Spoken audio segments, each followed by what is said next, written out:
Welcome to this video on preparing web-based materials. We're going to be going over the fundamentals of web-based design. If the internet is to reach its full potential as an instructional strategy, teachers must come to know and understand not only how to find these resources, but how to create them as well. This presentation will be divided into two parts.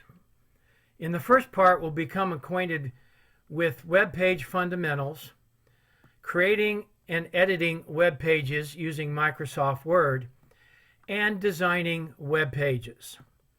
In part two of the video, we'll be examining enhanced word processing features for preparing web pages and how to distribute the web page to your student. So we're going to go ahead and get started right away looking at creating web pages. Even modest web pages is not very difficult anymore. It's not much more difficult than creating a text-based Word document. As a matter of fact, we're going to use Microsoft Word to create our web pages. Fortunately, web page designers no longer need to work in cryptic code called HTML that was common only a few years ago. The best way to learn how to create a web page using Word is to cut, copy, and paste an existing web page and then edit it. So we're going to begin by learning more about creating and saving an HTML file. Microsoft Word can open and save web pages as easily as it can a typical word processing document. Learning the fundamentals of web page development is easier with a file that you edit than starting from scratch. And so we'll learn and practice the commands that we're going to be examining by, first of all, bringing up the Dinosaur homepage in course outcome number 5 of the Blackboard shell. You will find it under example web pages.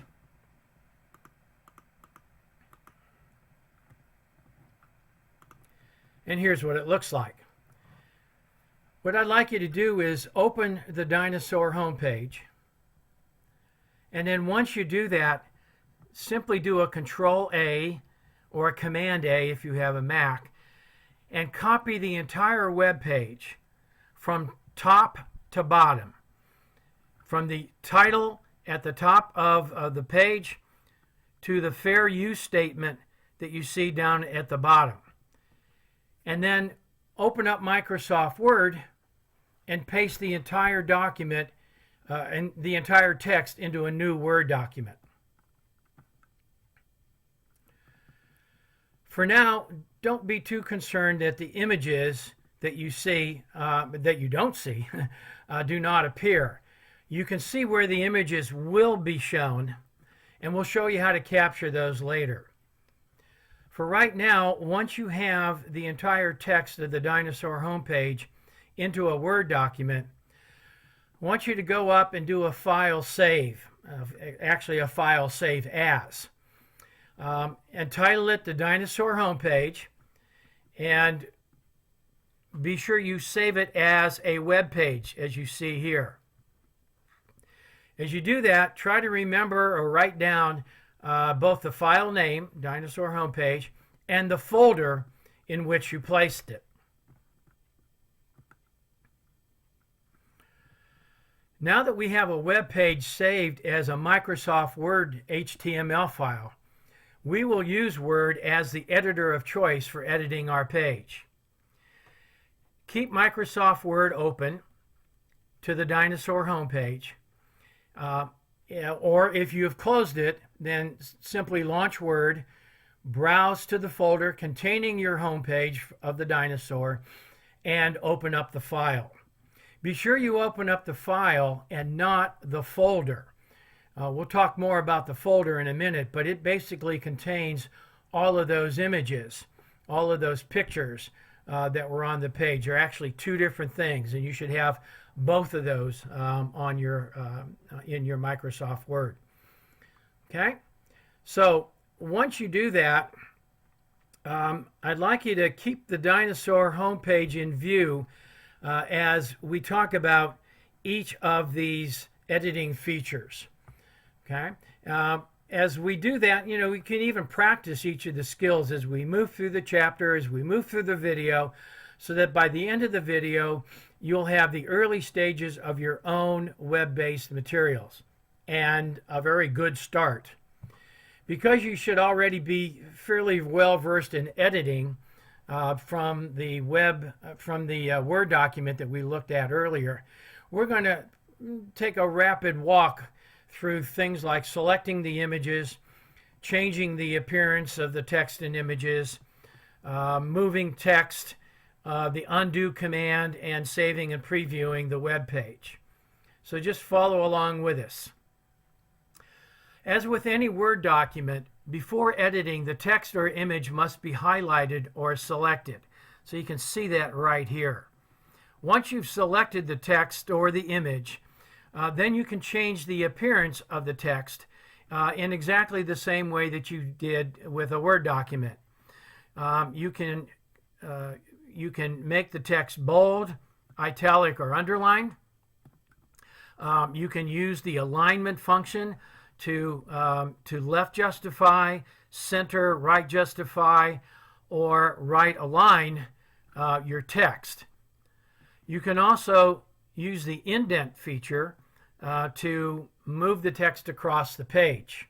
You're going to really want to use this now in creating a web page, because in a Word document, it will format that for you, but on a web page, you need to tell it that you want to indent your text or images.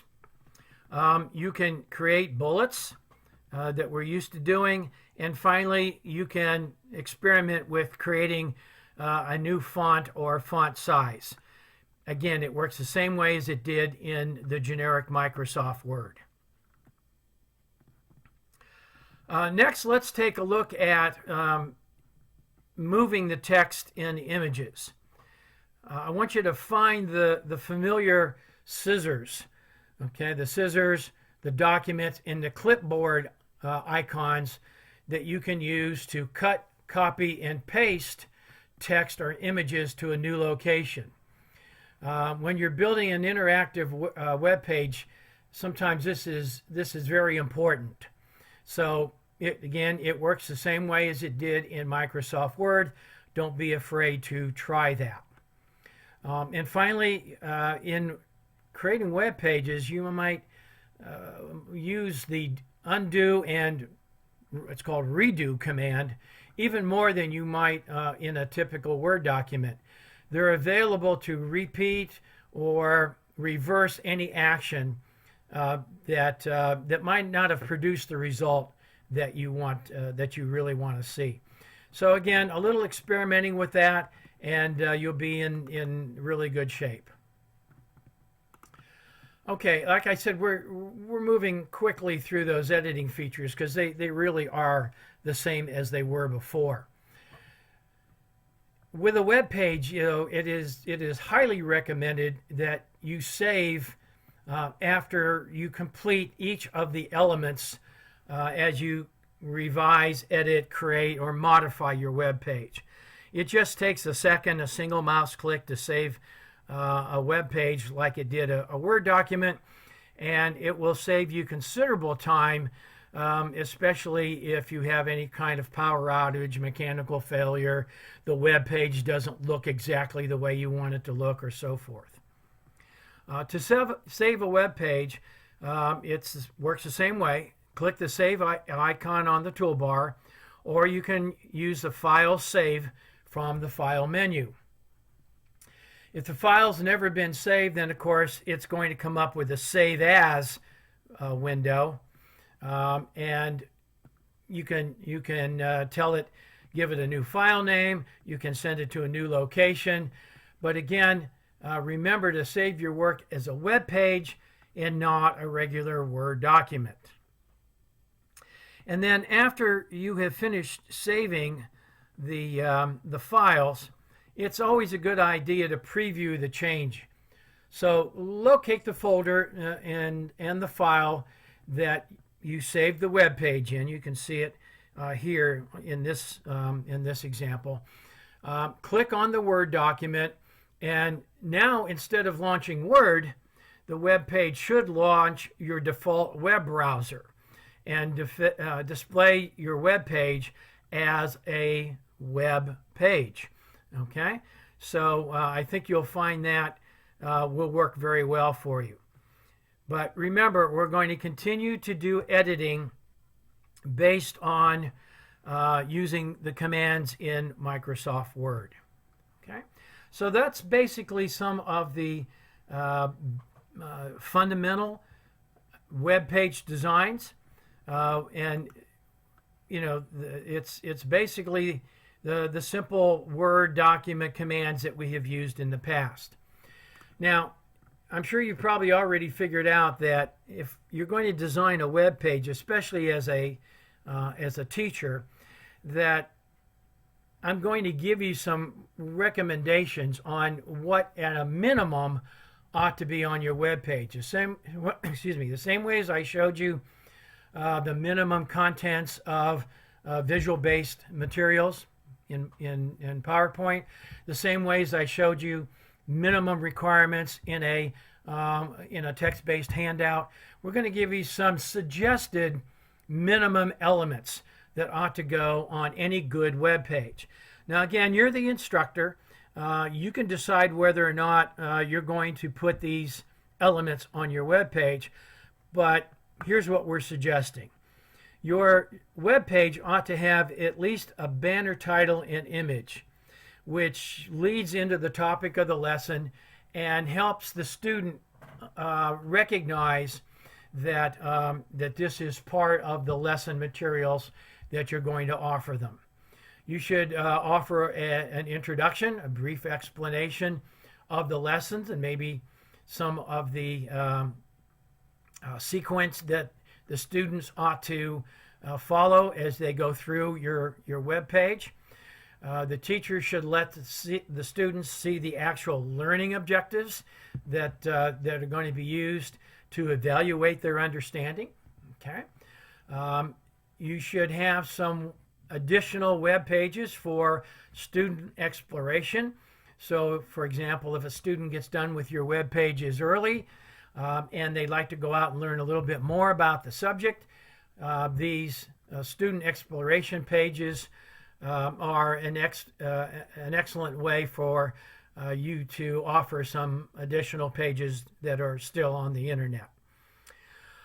And then you should also include in your web page, and you'll see it in our dinosaur homepage example, the criteria for grading the outcome of the lesson, what they should be doing. Maybe you have a little quiz that you're going to offer them in a Word document. Maybe you're going to have them answer a question and send it to you as an email attachment.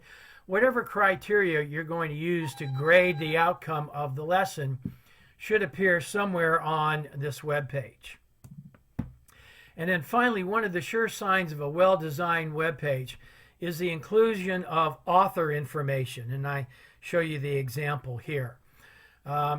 It shows that you're kind of proud of your page, right?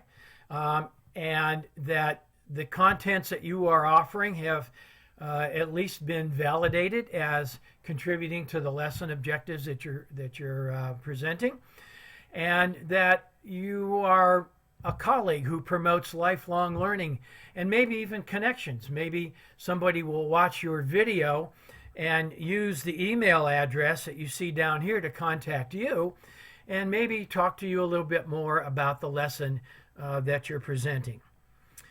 Finally, the address block, and that's what we call this area down here, furnishes some of the policies about using the materials that you're creating.